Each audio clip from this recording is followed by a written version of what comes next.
As the evening came, it was strangely quiet in the man's flat. As he lived alone, he usually liked to fill the silence with the sound of radio or TV shows. But that night, he switched them all off, feeling anxious and tired after work.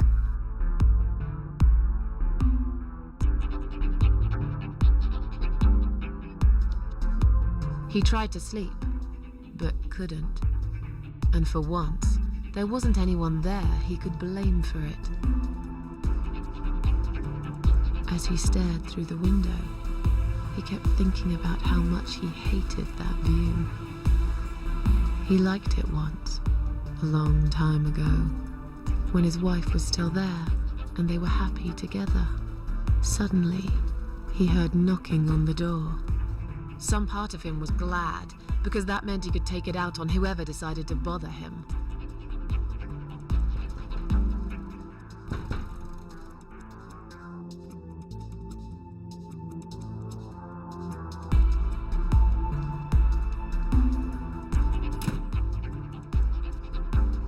There was nobody there.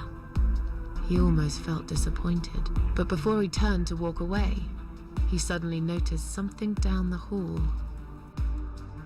On a nearby wall, there was a giant shadow of a cat.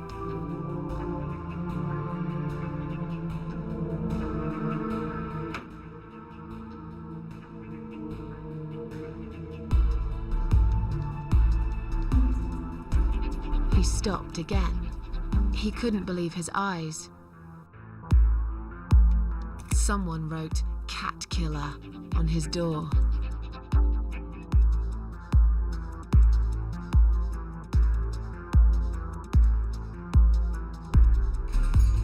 He had a passion for trains. Although he hated being a train driver, he had always enjoyed watching them move. But now, his train model was moving all on its own. He was absolutely certain he'd left it switched off. And yet, there it was, running at crazy speed, remote control missing. Something was seriously wrong, and that something had entered his home now too.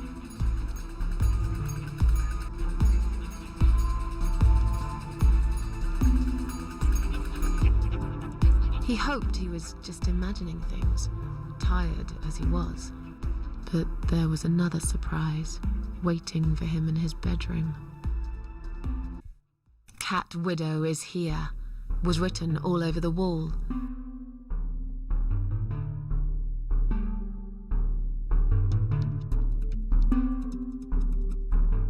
As in a dream, he went to the kitchen to get a drink.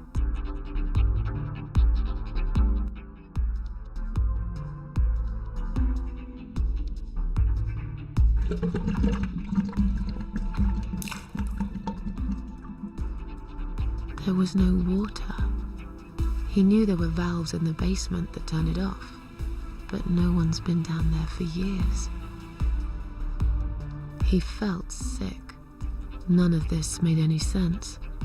And yet, deep down, he knew what he did to the cats was wrong.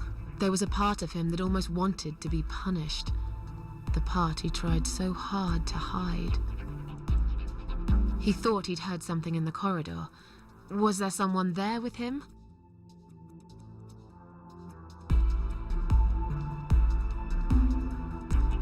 His head was spinning. He felt ambushed, trapped, like an animal. He had to get out of there. Getting really scared now, he decided to call the police.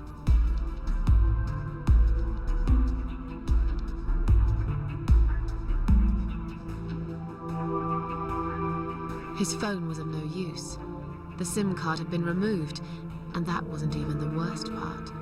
There was a photo of a black cat set as screensaver. He remembered this cat. He'd watched that strange pest control man put it in a cage and into his van. He'd looked at it through the window for a while, then pulled the curtains and went to bed.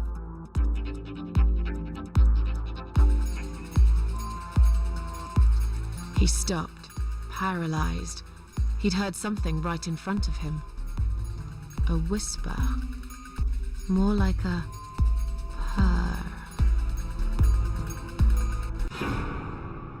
She was there, in the dark corner of his living room, waiting. Black veil covering that pale, dead face, and yet he could almost feel Cat Widow's eyes piercing through him. She came closer, like a ghost, and swiftly removed the veil.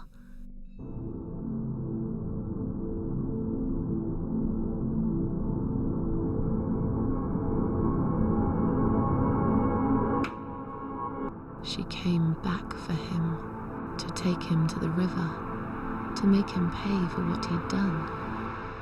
As he looked into her eyes, he could feel the world spinning around him, his knees go weak, his pants suddenly wet around his crotch. As much as he hated life, he didn't want to die either. Inside, he was just a big, stinking coward. And then he fainted.